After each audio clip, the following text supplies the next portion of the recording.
Eu queria agradecer à Associação Brasileira de Educação pela iniciativa desse programa de entrevistas com educadores. Eu me sinto privilegiado por participar dessa entrevista e devo dizer que, para mim, será a primeira vez que eu vou participar de um programa em que eu vou falar de mim. Quer dizer, alguma coisa assim até um tanto difícil para a gente poder se desenvolver com mais iniciativa e tranquilidade. Mas vou tentar. Bem, eu nasci na Rua Salvador Correia. A Rua Salvador Correia, hoje, é a Avenida Princesa Isabel. Lá havia uma vila, que até hoje, a vila encostadinha ali no Teatro Vila Lobos, na Casa 9. Eu nasci na Casa 9, pelas mãos de uma parteira que cuidou de minha mãe. Essa parteira era francesa e muito conhecida aqui na época, porque ela fazia partos das moças da classe média e era muito competente. E então eu tive esse privilégio de nascer em casa. A Rua Salvador Correia, ela era uma homenagem ao primeiro governador aqui do nosso Rio de Janeiro, e ela tinha um túnel que ligava a Copacabana, a Urca e a Botafogo. Quando foi construído o segundo túnel, ela deixou de ser Salvador Correia e passou a ser a Avenida Princesa Isabel, que ia até a Avenida Nossa Senhora de Copacabana. Ali ela parava. Depois houve um acidente, uma tragédia no final da praia, onde houve um incêndio do Vogue, o famoso Hotel Vogue, que tinha uma boate também muito conhecida, e houve um incêndio que destruiu o Vogue. Quando os destroços foram retirados, fizeram uma obra grande e a Avenida Princesa Isabel passou aí até a praia de Copacabana. A praia, nessa época, há 83 anos atrás, era realmente pouco habitada. Eu me lembro, meu avô, ele veio da Alemanha como pintor de uma empresa contratada para pintar os afrescos do Teatro Municipal. Quando o teatro foi inaugurado, no início, se não me engano, em 1905, acho que foi em 1905, ele recebeu um pagamento, um prêmio pelo trabalho que os pintores alemães tinham feito. E com esse dinheiro ele quis comprar uma casa no Rio de Janeiro para morar. E aí disseram a ele, compra na praia de Copacabana. E aí ele foi até a praia de Copacabana, chegou lá e disse, não, aqui eu não vou comprar não, isso aqui é um areal completo, eu não quero isso aqui não. Não comprou a casa na praia de Copacabana, foi comprar em Oswaldo Cruz, uma casa com árvores frutíferas, enfim. E assim começou a vida dele aqui no Rio de Janeiro. A minha avó faleceu um mês depois que eu nasci, minha avó paterna. E então meu avô ficou sozinho lá, então os filhos iam sempre visitá-lo e os domingos eram muito agradáveis lá nessa casa.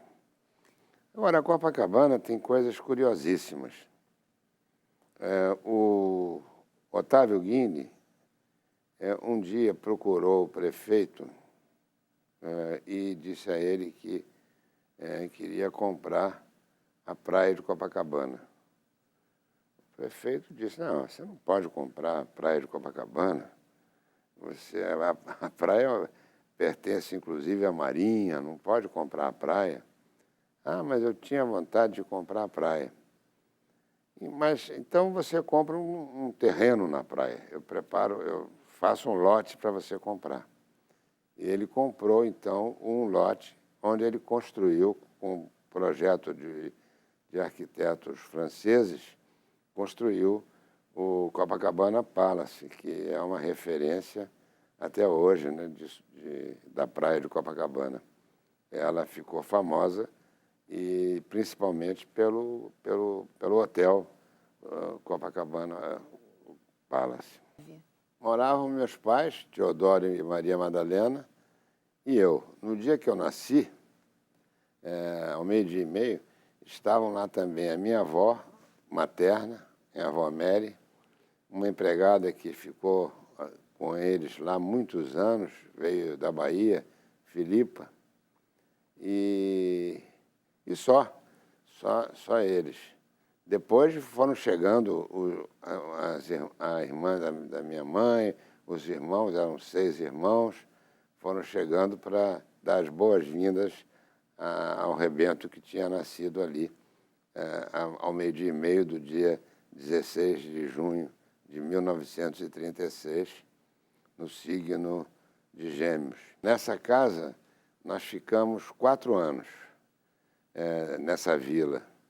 Depois veio a minha irmã, nasceu a minha irmã. Então, nós precisávamos de meus pais precisavam de uma casa um pouco maior. Aí fomos para outra vila, na rua Santa Clara, em frente a 5 de Julho.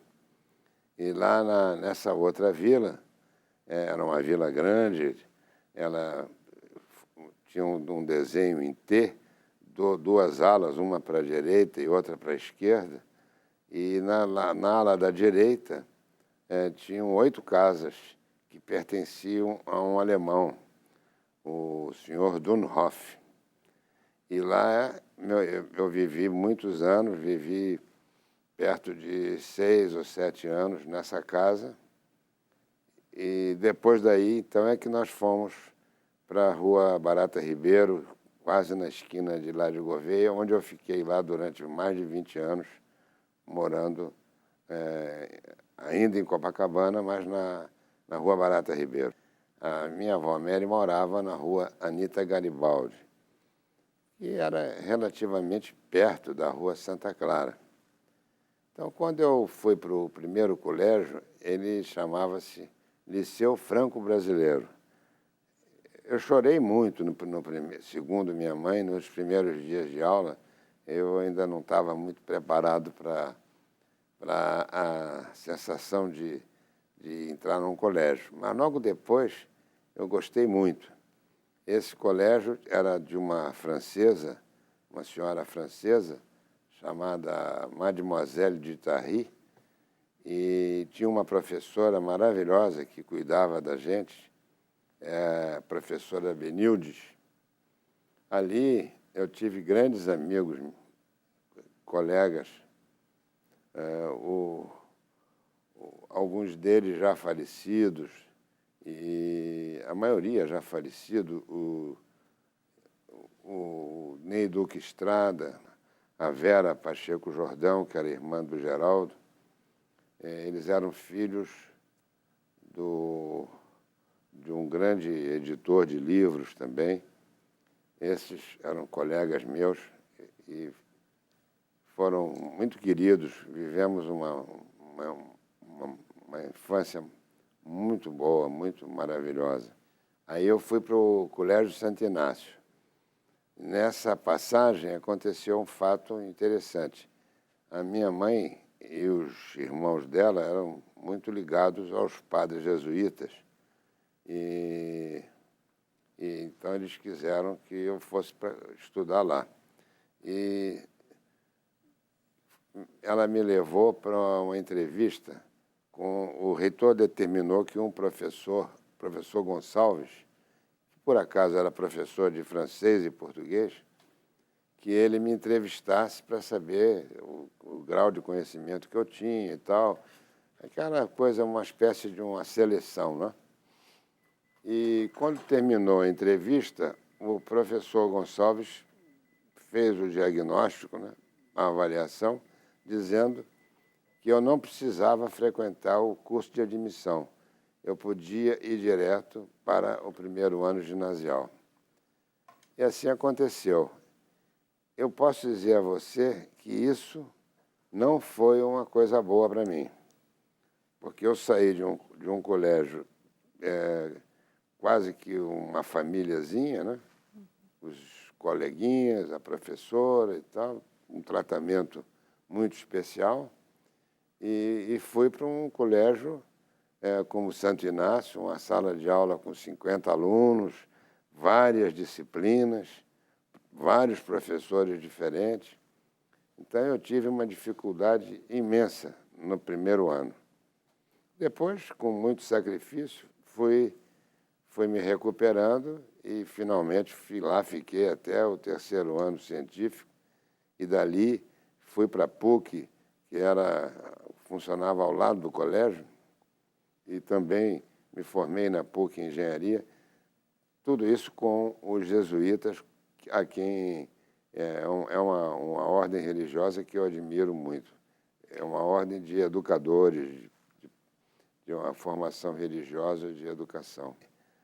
Uma matéria que me atraiu muito, porque ela era totalmente distinta, foi o latim, no ginásio, né? Nós tínhamos aula de latim. E eu achava interessante o latim porque ele favorecia a você entender outros idiomas, os idiomas de origem latina, né? O italiano, por exemplo. E eu gostava muito do latim. Depois, quando eu fui para o científico, eu tive um professor de matemática que Jacques Chambriard, que era realmente notável. E eu, então, me apaixonei pela matemática e tive um outro professor de física também, Luiz Paulo Maia, excelente professor. Eu também gostei muito. E um professor de francês, no científico, o professor Jean, esse professor era curioso, porque ele ensinava francês com poemas franceses. E aí nós tínhamos que praticamente apresentar o poema para os outros colegas. Cada aula era sorteado um para apresentar um poema em francês. Isso foi muito bom, porque deu o colégio possibilitava uma formação cultural importante para os alunos, né? E na época que eu fui fazer o vestibular, 1954, né? Na época, surgia no Brasil a indústria automobilística. E os grandes empregos eram nas fábricas de automóveis, e tinha a fábrica da Willys, tinha a fábrica da Volkswagen, fábrica da DKV, enfim. A indústria automobilística estava surgindo aqui no Brasil por iniciativa do presidente Juscelino Kubitschek. E também aqui no Rio ele tinha investido na fabricação de navios, né? Fazendo um contraponto com São Paulo, que sediou praticamente a indústria automobilística. Então, essa atração é que me levou para fazer o curso de engenharia. E realmente eu me dei muito bem, gostei muito do curso de engenharia, mas eu, no fundo, hoje, eu digo isso com bastante naturalidade, a minha vocação não era ser engenheiro. Eu preferia ter sido da área de educação, teria me dado melhor, gostaria mais de ter estudado sociologia, e também uma atração muito grande pela medicina. Tem uma passagem que eu gosto de comentar com meus amigos. Um dos colegas meus, um pouco mais velho, fez medicina, entrou para a medicina. Se tornou um grande médico, até há pouco tempo ainda era o médico da minha família, e depois ele se aposentou, não quer mais exercer medicina. Mas ele me levou, me convidou para conhecer a Faculdade de Medicina, ali na Avenida Pasteur, na Urca. Prédio maravilhoso, porque eu manifestava o interesse de ser médico, né? E aí fui com ele conhecer a faculdade, a universidade. Quando eu entrei no laboratório de anatomia e que um funcionário abriu lá um armário e saíram lá uns corpos mortos, todos dilacerados, com cheiro de formol, uma coisa horrível, eu disse, não vou ser médico, não. Vou ser engenheiro, que é melhor. Por isso é que eu não entrei para a carreira de médico, mas a minha vocação era ser médico mesmo. Mas o formol e os cadáveres me afastaram disso. O meu pai era alemão, depois naturalizado brasileiro. Infelizmente, ele se naturalizou brasileiro e, por isso, eu não consegui a cidadania alemã nem para os meus filhos. Mas ele era alemão e minha mãe estudou no Colégio Sion. Minha mãe gostava também do francês e da poesia, escrevia poemas em francês. Então, eles não foi por iniciativa deles que eu ingressei na engenharia, não. Foi mesmo o cenário brasileiro da época, né? Quando nós fomos morar na Parada Ribeiro, que eu tinha já 10 anos, 11 anos, ali nós tínhamos um grupo chamado Turma, que hoje esse grupo é um grupo que fica no play dos edifícios, ou nos bares e nos clubes. Naquela época não, ficava na rua, então nas calçadas. Então nós tínhamos um grupo grande de rapazes e moças que formavam o que nós chamávamos de turma. Essa turma ia para a praia aos sábados, jogava voleibol, eu ia jogar futebol na areia também, à tarde, nos times de futebol na areia, eram os campeonatos. E as moças também participavam conosco, faziam aquelas festinhas caseiras de música, né? E ali dava para tirar uns namorinhos também, né? O meu primeiro casamento aconteceu em 1959. 4 filhos, 3 do primeiro e 1 do segundo. A filha, que é a mais velha, já agora se aposentou, foi ser professora e aposentou-se no Pedro II. Com relação a ela, até foi um fato curioso, porque quando eu fui fazer meu doutorado em educação, ela estava fazendo o mestrado também na Universidade Federal do Rio de Janeiro. E nós estudamos juntos, ela no mestrado e eu no doutorado. E depois ela fez o doutorado também em educação. E lá no Colégio Pedro II, ela fez a carreira dela até se aposentar. Ela dirigia o órgão de memória do colégio. É um núcleo de documentação e memória do Pedro II.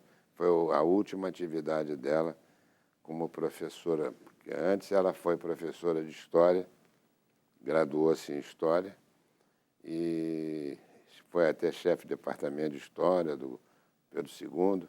Fez uma carreira muito bonita. Os outros 2 filhos fizeram engenharia e esse quarto fez administração e agora ele está na Inglaterra fazendo uma especialização. Está gostando da Inglaterra, apesar do Brexit. Eu conversava muito com meus filhos e com minha mulher sobre o meu passado, essas andanças todas, né? Porque profissionalmente e mesmo pessoalmente, assim, foram muitas atividades distintas, né? E eu conversava muito com eles sobre isso. E meu filho sempre pedia, pai, faz um livro aí, vamos registrar isso tudo aí e tal. Então eu resolvi fazer esse livro que eu chamei de Fragmentos, porque na realidade não é uma biografia.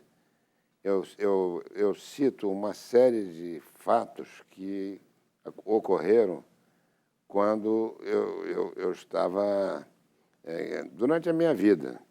Fatos os mais variados. Por exemplo, essa turma que se reunia na rua Toneleiros, esquina de Hilário Gouveia, ela se reunia à noite, nós ficávamos ali conversando e tal.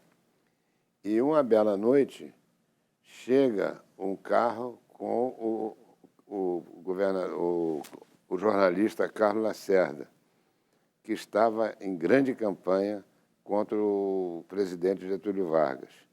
Chega o carro que vinha, e junto com ele tinha um segurança, que era o major Rubem Vaz. Quando ele encosta o carro no edifício Albervânia, onde ele morava, Rua Toneleiros, 180, quando ele encosta o carro, surge um bandido e querendo matar o Carlos Lacerda. O major Rubem Vaz se coloca na frente e recebe os tiros e morre. O Carlos Lacerda se esconde na garagem e fica atirando também no bandido. E o bandido foge. E nós, ali, assistimos tudo isso. E corremos atrás do bandido, mas não conseguimos pegar. Depois, mais tarde, eu vinha a saber quem era esse bandido e por que ele estava ali. E isso foi o início do processo contra o presidente Getúlio Vargas, que terminou no suicídio dele. Então, esse é um exemplo de atividades que aconteciam e que são verdadeiros fragmentos. Nesse livro de fragmentos, eu me coloco muito mais como uma testemunha dos fatos. Um outro fato que também me causou foi muito importante, foi a Copa do Mundo de 1950, inaugurando o estádio Maracanã, e o Brasil perdeu de 2-1 do Uruguai, num jogo melancólico, e que também traumatizou muito aqui o brasileiro, e em particular os cariocas, né? Esse também foi um outro fato que eu cito muito. O incêndio do Vogue, que eu fui assistir da calçada da praia, uma série de outros fatos semelhantes que eu fui juntando como fragmentos e que eles juntos relatam, de algum modo, a minha presença em vários momentos, né, da minha vida, né? Um colega meu, professor Feixas, criou um site que chama-se livros.feixas.com. E nesse site vão estar os meus livros e os livros de outros amigos que queiram colocar ali nesse site. E lá, esses outros, então, nós vamos recuperar, porque eles já estão esgotados, a maioria deles. Inclusive um, que é a minha tese de mestrado, de doutorado, esse está esgotado e muito procurado, porque é um livro sobre avaliação do ensino superior, e ele tem um título assim curioso, né? Avaliação do ensino superior. 2 pontos. Quem acredita? Então, dá a impressão de que o livro critica a avaliação, porque eu digo quem acredita, mas não é. É que essa tese de doutorado propõe a criação do processo de acreditação, que no Brasil ainda não vingou muito. Vingou em algumas áreas, mas na educação ainda não vingou. Em algumas áreas você tem, por exemplo, na hotelaria, você tem as estrelas, né? 5 estrelas, 4 estrelas. Isso são processos de acreditação. Na medicina, outro dia eu fui numa emergência, acompanhando um amigo, e lá encontrei um quadro dizendo que aquela emergência foi acreditada pelo órgão tal, assim. quer dizer, um processo de acreditação na medicina. A educação ainda não tem. Tem notas, as universidades e os cursos são avaliados pelo governo, pelo MEC, e recebem notas, mas não são acreditados ainda, não se classificam num processo de acreditação. Eu acho que é desejável que isso aconteça. Nos Estados Unidos já existe a acreditação do ensino superior. Eu tive um grande amigo que era diretor de ensino do Senai, um grande professor de matemática e de geometria descritiva, e ele dava muitas aulas particulares. E eu precisava arranjar um dinheirinho, porque aconteceram questões complicadas com meu pai na época da guerra, e meu pai, que tinha um escritório de comércio internacional, ele negociava óleo de carnaúba, borracha e uma série de produtos para o exterior, e trazia também produtos. Empresas pediam que ele fizesse todo o despacho de produtos do exterior para cá. Com a guerra, isso acabou e ele foi à falência, totalmente, principalmente por ser alemão, né? Foi à falência, fomos muito perseguidos aqui. A saída da nossa casa ali da vila, da Rua Santa Clara, foi por isso, porque o dono da vila era um alemão, as 8 casas moravam alemães, e um belo dia começaram a perseguir meu pai e os outros alemães como se fossem nazistas, quando eles não eram nazistas, pelo contrário. Mas, então, eu precisava trabalhar e dava aulas particulares para que esse amigo meu me conseguia essas alunas. Minha mãe foi trabalhar no Senai, porque ela precisou trabalhar, porque meu pai ficou desempregado, fazia traduções e tal, mas não tinha recursos suficientes para manter o nosso padrão. Então, ela foi trabalhar no Senai, fez concurso para o Senai e foi ser funcionária lá do Senai. Um belo dia, ela disse para mim: olha, lá na rua, no viaduto Ana Nery, tem uma escola do Senai muito bonita e ela está precisando de professores. Dá uma passada lá para ver como é que está. Aí eu fui lá, fui entrevistado pelo diretor da escola e tal, que depois tornou-se um grande amigo meu, e eles precisavam realmente de professor de matemática à noite, no curso noturno, para operários. E eu, então, comecei a trabalhar no curso noturno, dando aulas de matemática. Isso em 1957, eu ainda não estava formado em engenharia, mas eu já conhecia bastante matemática. Depois, esse mesmo colega e diretor, né, que me indicou para as aulas particulares, ele estava dirigindo uma escola do Senai na rua São Francisco Xavier, em frente onde hoje é o UERJ. Na época era a favela do Esqueleto. Então, eu saí dessa escola lá da Ana Nery e fui para São Francisco Xavier, para essa escola do Senai da São Francisco Xavier, que eu acabei dirigindo essa escola, porque esse meu amigo foi ser diretor de outra escola e eu acabei assumindo a direção dessa escola da São Francisco Xavier. Muito bem. Esse, então, foi meu primeiro emprego. Foi o Senai, onde eu fiz carreira. Fiquei 40 anos no Senai. E aí, então, eu encontrei realmente a minha vocação, que era a educação, né?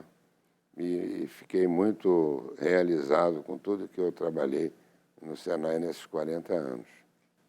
Agora, eu tive passagens muito curiosas.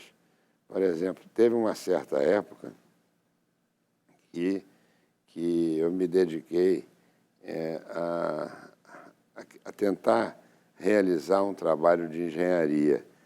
Eu pensava, nos anos 60, que eu tinha me formado em engenharia, mas estava só no Senai lá dando aula e tal.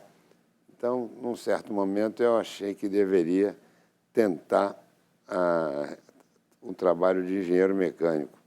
E eu fui trabalhar na Ford, em São Paulo. E tive grandes amigos lá em São Paulo, no trabalho para o lançamento de um veículo chamado Galaxy, que foi um sucesso, era o primeiro carro de passageiros da Ford Motor Company no Brasil. E eu tive grandes amigos que me influenciaram muito também na área da engenharia. Depois que eu estive lá em São Paulo, na Ford, eu tinha um filho pequeno, na época tinha 4 anos, e esse menino começou a ter um problema sério de uma infecção do tipo da bactéria da meningite.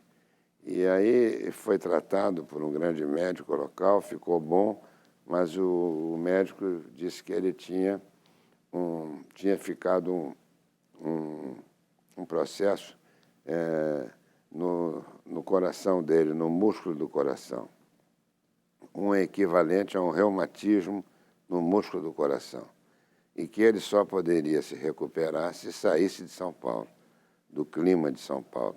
E aí eu voltei para o Rio, e aí então voltei para o Senai para me dedicar ao Senai inteiramente. Quando eu me formei, eu tinha pretensão de fazer engenharia, mas a minha vocação não era propriamente engenharia.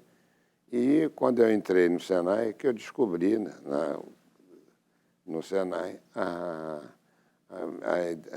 me identifiquei com o Senai inteiramente, com a proposta de trabalho da instituição e fiquei lá esses anos todos, fiz grandes amigos pelo Brasil afora. Você sabe que o ensino profissional nunca teve o respeito e a admiração dos educadores. Ele era sempre considerado um ensino de segunda categoria, quando, na realidade, os resultados colhidos pelo ensino técnico e pelo ensino profissional são extraordinários. Nós recebíamos alunos semi-analfabetos, vindos das classes mais pobres, e esses alunos terminavam o curso do Senai de forma com um aproveitamento brilhante e construíam as suas vidas nas profissões que eles estudavam com resultados realmente extraordinários. Tanto que a maioria dos instrutores do Senai, quer dizer, os professores que vieram a ser os professores desses cursos profissionais, eram todos ex-alunos do Senai. Eles terminavam o curso, iam trabalhar na indústria e depois vinham fazer os cursos de formação de professores, as licenciaturas, e eram professores brilhantes, ex-alunos do próprio Senai. O ensino profissional tinha essa característica que foi introduzida aqui no Brasil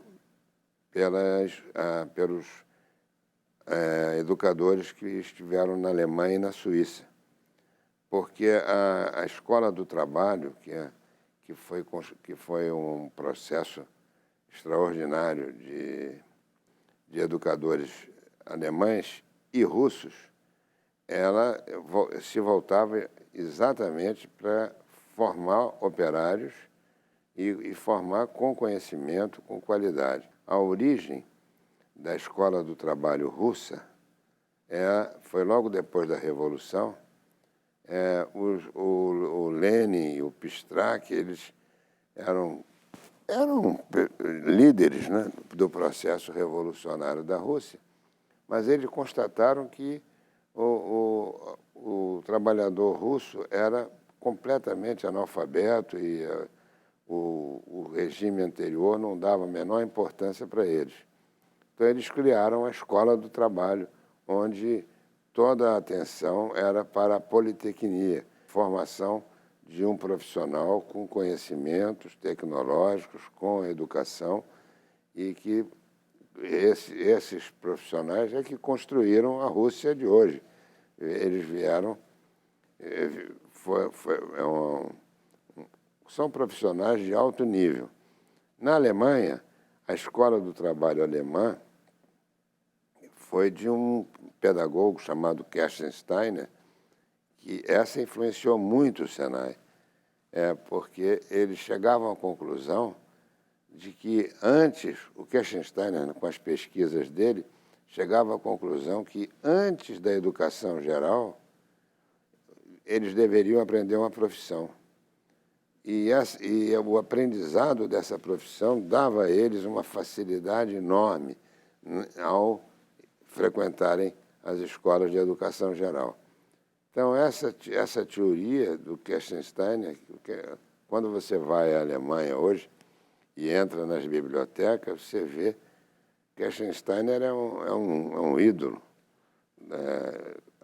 da educação alemã pela Escola do Trabalho. Tanto que na Alemanha, até hoje, as escolas profissionais têm um prestígio extraordinário. Todo o processo metodológico do Senai foi trazido pelos alemães e também um pedaço deles pelos russos.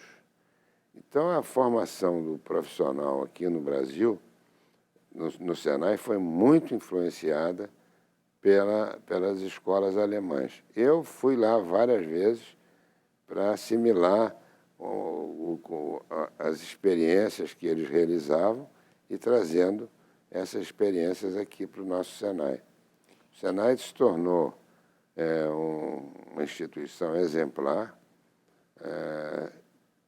por isso, porque os resultados colhidos sempre foram muito bons.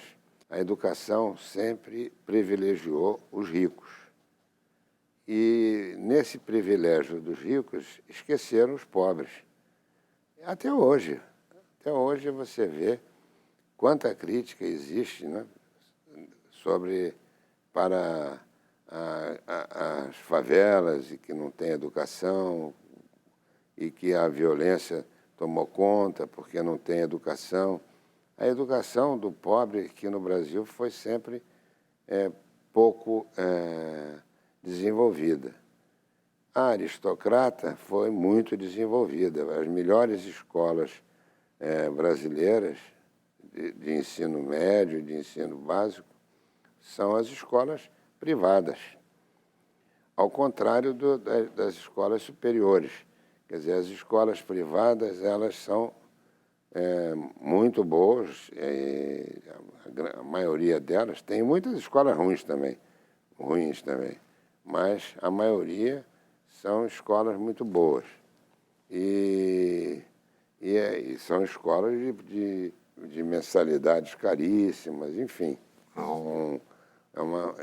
São escolas ricas, para gente rica.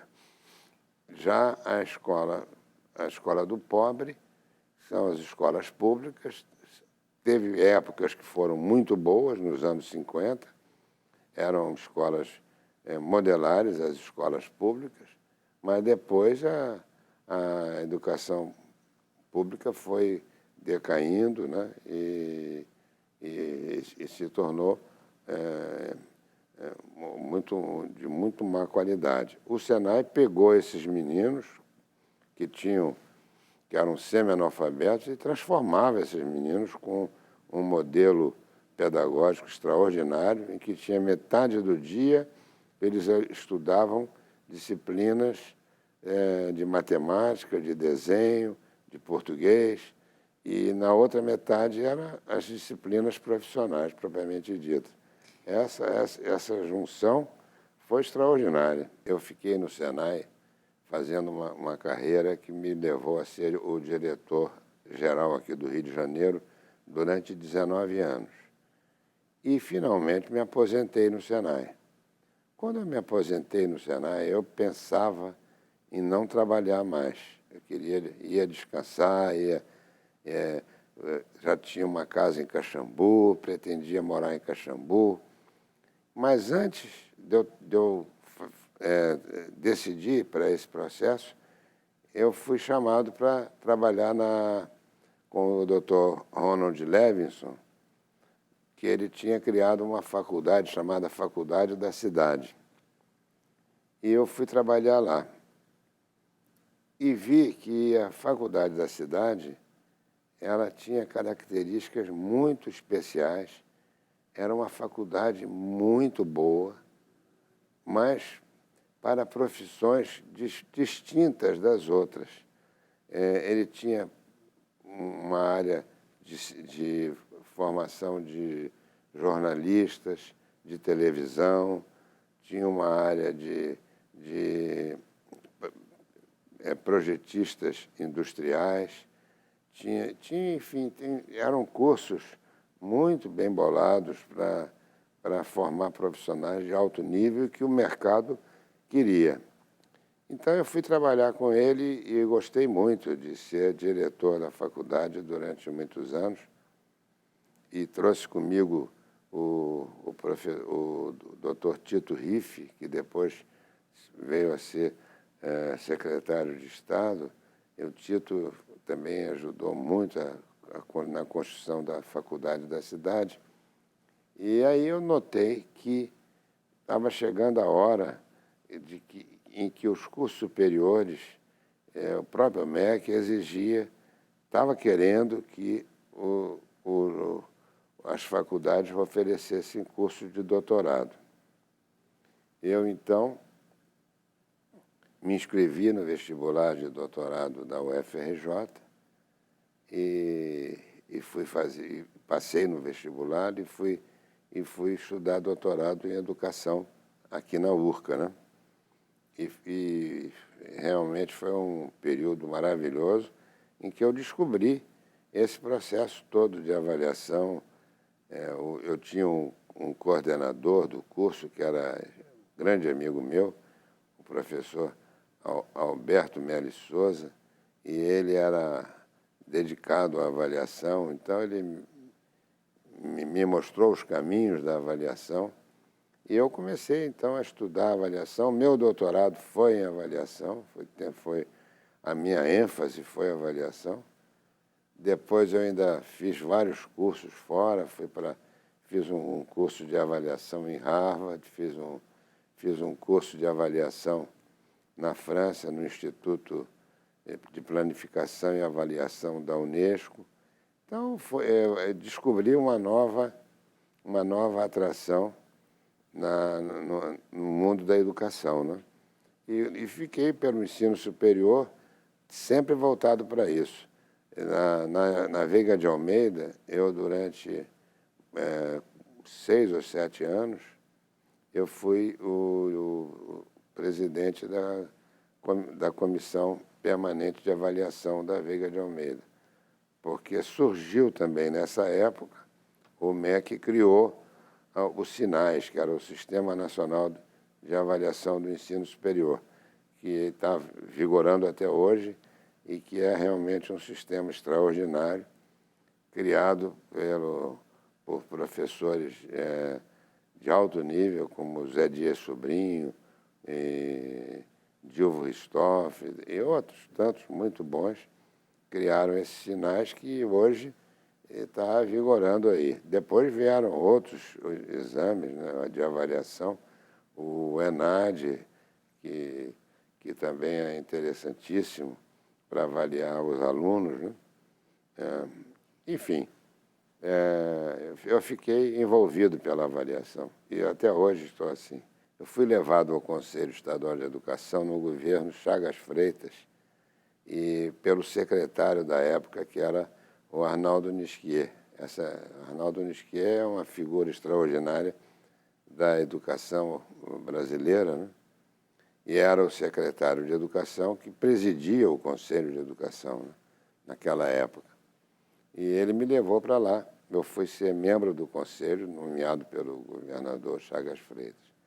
E depois, nos outros governos, eu fui ficando, porque o mandato terminava praticamente com o fim dos governos, né? Então, acabou o Chagas Freitas, veio Moreira Franco, veio Brizola, e eu fui ficando até praticamente 2017 no Conselho. E aí presidi o Conselho por 4 mandatos e participei de trabalhos muito interessantes. O Conselho Estadual de Educação era realmente muito bom. Os conselheiros, os membros eram preparadíssimos e levavam muito a sério aquilo ali. Agora, recentemente, nós fizemos na Academia Brasileira de Educação, lá presidida pelo professor Carlos Alberto Serpa de Oliveira, nós fizemos um trabalho e encaminhamos ao ministro da Educação uma proposta para a educação brasileira. Não sei se ela vai ser aceita. Nessa proposta, eu introduzo um pedacinho que eu venho lutando há bastante tempo, que é um projeto de lei que faz com que o ensino técnico e o ensino profissional, mas principalmente o ensino técnico, não se sujeite ao ensino médio, ele seja equivalente ao ensino médio. Então, isso é o que acontecia antigamente. Nos anos 50, com Capanema, as escolas técnicas brasileiras, elas formavam o técnico e o técnico já ia para o mercado de trabalho, ou para o ensino superior, se quisesse. Mas não dependiam de ter que fazer o ensino médio, porque o ensino técnico tem as suas disciplinas próprias. E agora ele foi aceito lá pela Academia Brasileira de Educação e foi encaminhado ao ministro, junto com a proposta de educação básica e de ensino superior. O ministro anterior já aceitou essa proposta nossa e já introduziu na nova lei. O ensino profissional hoje é parte do ensino médio. Ele já é equivalente ao ensino médio e é parte do ensino médio. O ensino médio hoje tem o currículo básico comum e tem depois as disciplinas segundo as orientações profissionais. Se o sujeito vai ser da área da engenharia, se vai ser da área da medicina, se vai ser ou da área profissional, se vai ser um técnico. Então, ele estuda disciplinas próprias que o ensino técnico passou a receber. Quando eu fui do Senai, eu também, por ser do Senai, eu pertencia ao conselho da Escola Técnica Celso Sukov. Então, eu conheci também de perto o ensino técnico. Então, eu era do Senai e, ao mesmo tempo, do ensino técnico. E no Senai, trazendo uma experiência do professor Arnaldo Nisquier, eu criei cursos técnicos, que nós denominávamos cursos técnicos especiais, que era para gente que já tinha o ensino médio.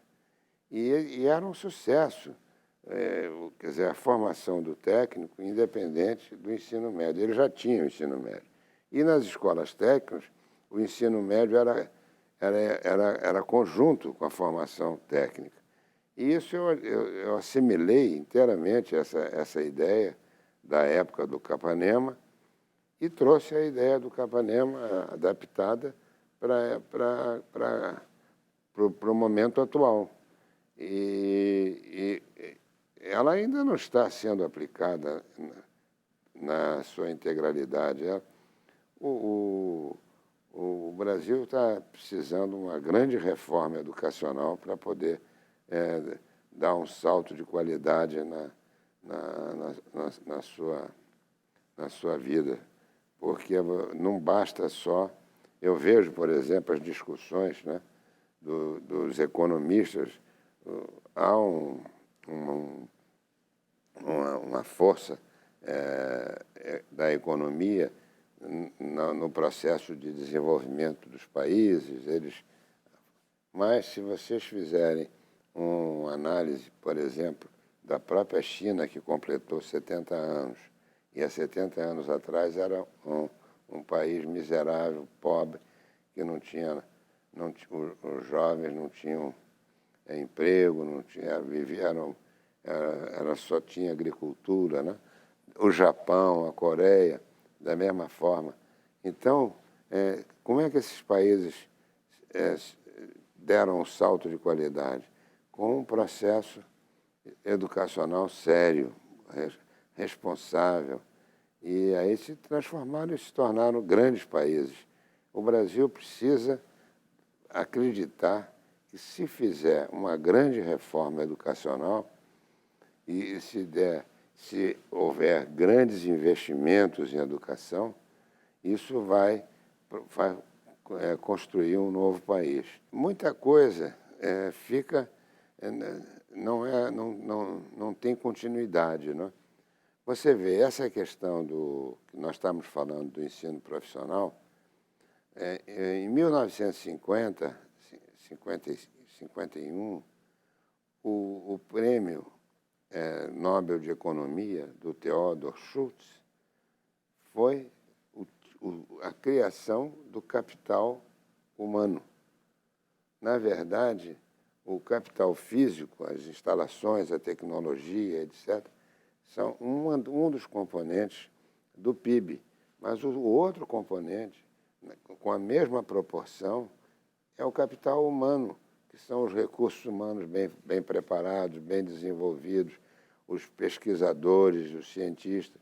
Isso tudo é o capital humano, que ele é tão importante quanto o capital físico, quanto os recursos financeiros, quanto as instalações, Na verdade, isso ainda não foi devidamente assimilado no Brasil. A academia brasileira, ela tem, sob a liderança do professor Carlos Alberto Serpa de Oliveira, ela tem tido um papel importantíssimo em discutir essas grandes questões, tanto do currículo básico comum, que foi também uma iniciativa grande da nossa academia, como essa do ensino profissional, do ensino técnico, que foi bastante discutida na academia, e uma série de outros trabalhos são produzidos, porque os acadêmicos eles têm a sua atividade nas universidades, nas instituições, e trazem toda essa experiência para os debates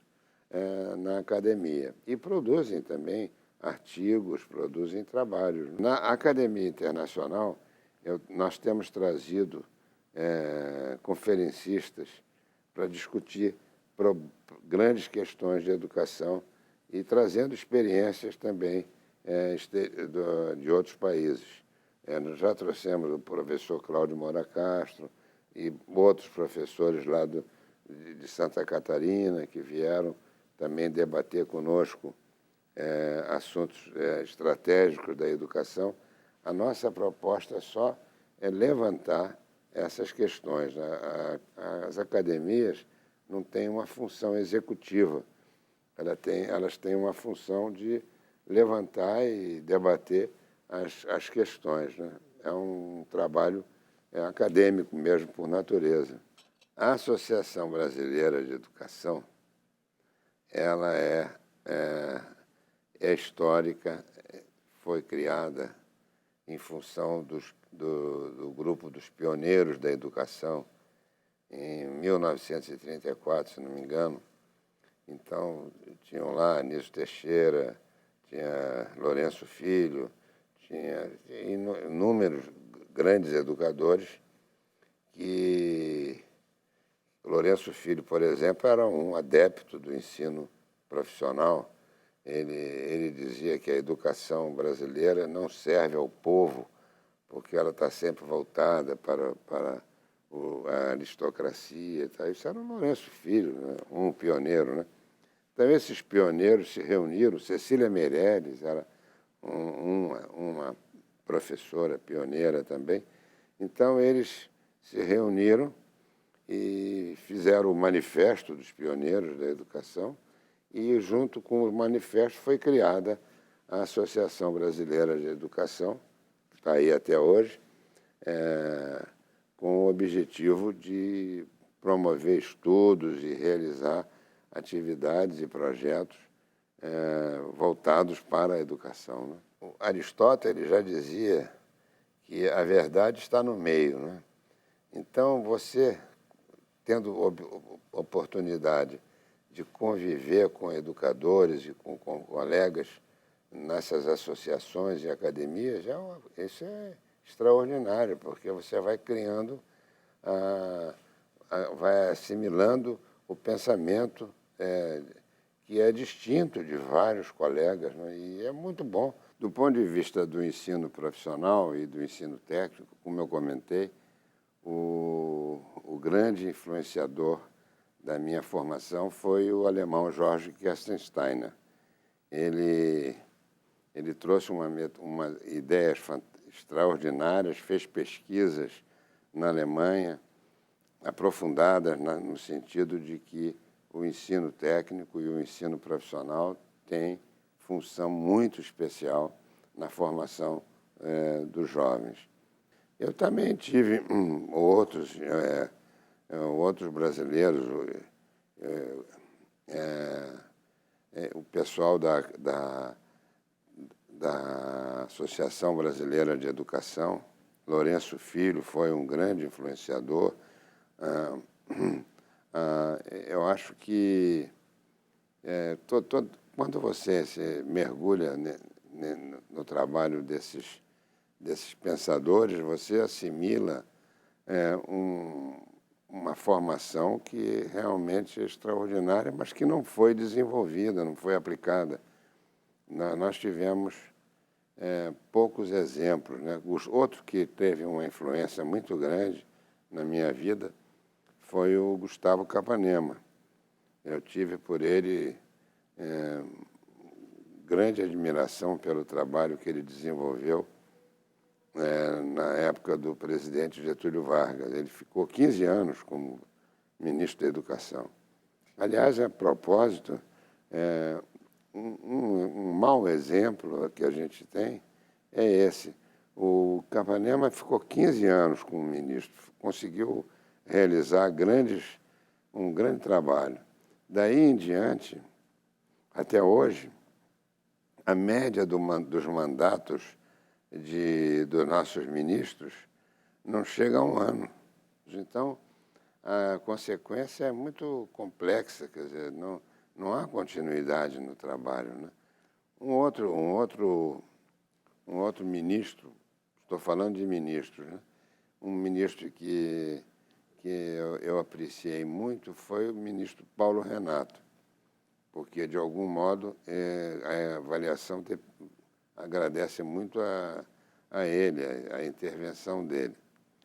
Ele, ao criar o modelo de avaliação, ele abriu as portas para surgir de novo o pensamento desses grandes avaliadores, como Zé Dias Sobrinho, Divo Stoff, que já tinham no governo Lula, no governo anterior, eles tinham tentado isso através do PAIUB, Programa de Avaliação das Instituições de Ensino Superior da Universidade Brasileira. E o PAIUB foi uma das iniciativas mais importantes. Depois, no governo do Paulo Renato, ela foi afastada, e quando o Paulo Renato saiu, ela voltou com esse grupo liderado pelo Zé Dias Sobrinho. Grandes nomes que eu citaria foram Mário Leão Leudolf e Arthur João Donato, dois grandes empresários, presidentes da Federação das Indústrias do Rio de Janeiro, que são realmente de admiração inesquecível Eu trabalhei muitos anos com o doutor Arthur João Donato, que era presidente dos Estaleiros Caneco, mas um sujeito brilhantíssimo, brilhantíssimo, e que teve uma influência muito grande na minha formação como executivo, como gestor. Outros nomes que eu cito, o professor Carlos Alberto Serpa de Oliveira, é um sujeito extraordinário que ele criou a Fundação Sesc Gran Rio e fazendo um trabalho extraordinário, e que é um trabalho que não tem nada comparável ao que ele está fazendo. Ele se dedica à educação e à cultura de uma forma extraordinária e brilhante. Também foi uma grande influência que eu tive, foi o Carlos Alberto Serpa. Também tive outros, né? Eu devo muito a qualidade do trabalho do Arnaldo Nisquier.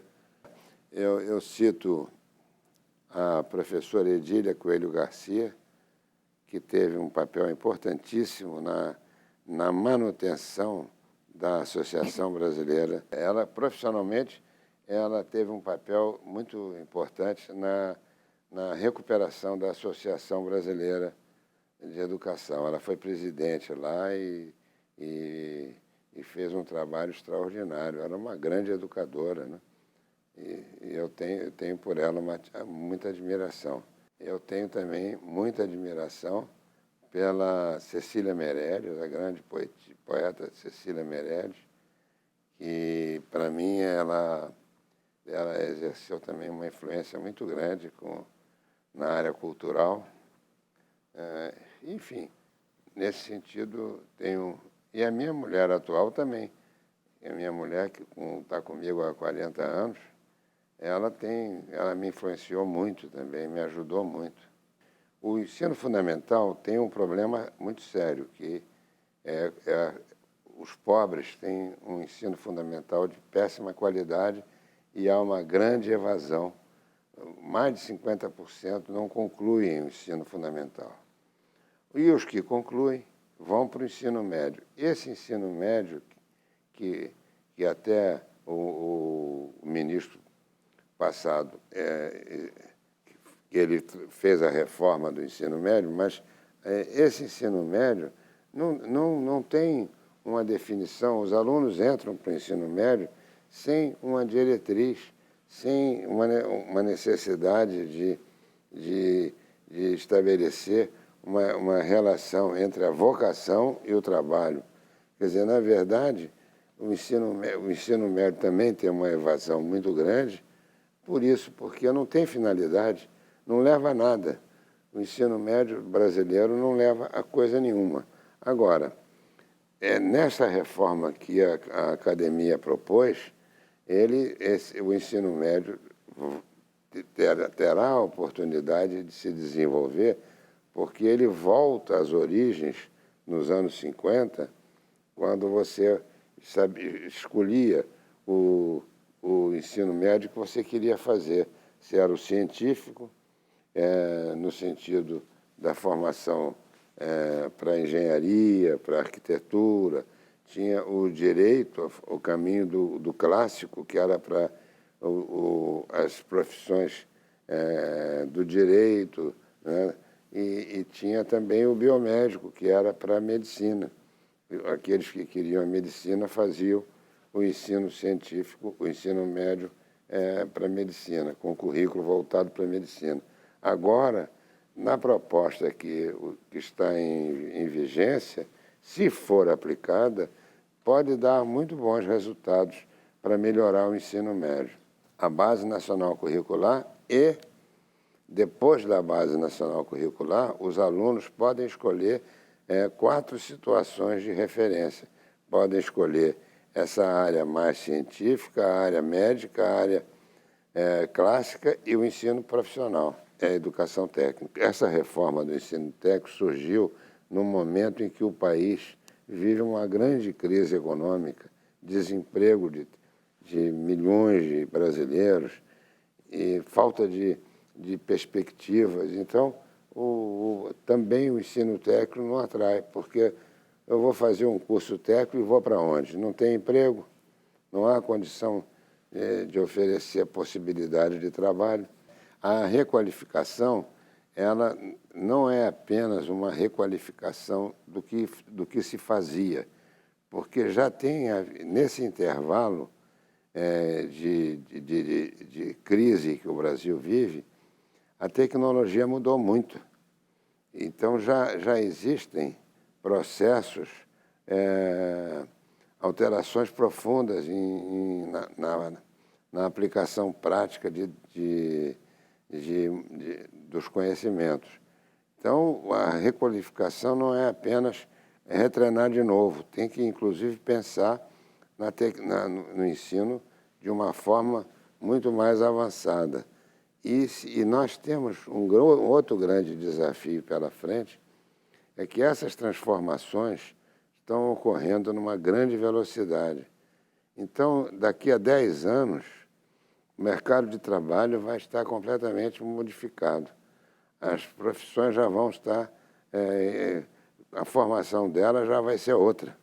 Quer dizer, tudo isso tem que ser pensado pelas escolas na formação do ensino médio e do ensino superior. O professor, além do conhecimento que ele deve adquirir na sua formação, ele tem que ser também um mediador, tem que ser um motivador dos alunos, fazer com que os alunos apreciem o trabalho. Por exemplo, muita gente diz assim, a matemática é uma coisa muito difícil, eu não gosto de matemática, eu não aprendi matemática. Mas no momento que você tiver um bom professor de matemática, você se apaixona pela matemática. Mas tem que ter um bom professor para te orientar, para mostrar, incentivar, motivar. Os alunos de hoje, eles têm uma preocupação muito grande com o emprego. Estão muito voltados para o emprego. Na verdade, se a escola não realiza essa vontade deles, eles perdem o interesse. É por isso que está havendo a evasão do ensino médio em grande escala. É por isso, porque a escola não traduz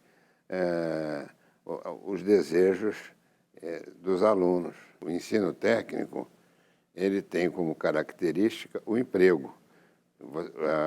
O objetivo do ensino técnico é o emprego. Se você não tem emprego, de algum modo não são oferecidos empregos no mercado de trabalho, o ensino técnico fica à mercê de uma atividade sem sentido, né? Ele vai voltar a ter papel importante na medida em que o emprego surgir. Porque, na realidade, existem certos conceitos que formação profissional e ensino profissional não gera emprego. O que gera emprego é o investimento das empresas, né, na produção. Então, o ensino técnico vai ter uma grande importância quando a indústria voltar a produzir, quando a agricultura estiver em grande escala e quando os serviços também estiverem desenvolvidos. Se elas estiverem bem preparadas na área das tecnologias modernas, elas vão poder prestar serviços até dentro de casa, ela não precisa nem sair de casa, né? Ela tem várias atividades das empresas que podem ser desenvolvidas fora do local de trabalho, desde que haja realmente muita inovação, né? Que a inovação é um ponto fortíssimo do processo, né? E, ao mesmo tempo, o conhecimento tecnológico, né? Você vê aí os economistas discutindo como aumentar o PIB, né? Então, o PIB vai crescer 1%. Se você tivesse um investimento na educação em grande escala, como fizeram outros países, você teria uma parcela muito grande do PIB como consequência do desenvolvimento da educação. A educação é um processo contínuo, ela não tem início e fim, ela tem início e não tem fim. É um processo contínuo, você vai desenvolvendo, vai aprendendo mais. Quanto mais você aprende, mais oportunidades de aprender você vai ter. A educação é um processo permanente. Olha, difícil o depoimento, porque é muito difícil você falar de você mesmo, né? O curioso é que você, quando coloca essas questões todas que você colocou, são questões que você convive com elas, mas nunca você coloca tudo isso no mesmo lugar e para poder responder a tudo isso que você está perguntando. É uma coisa interessante, mas gostei muito.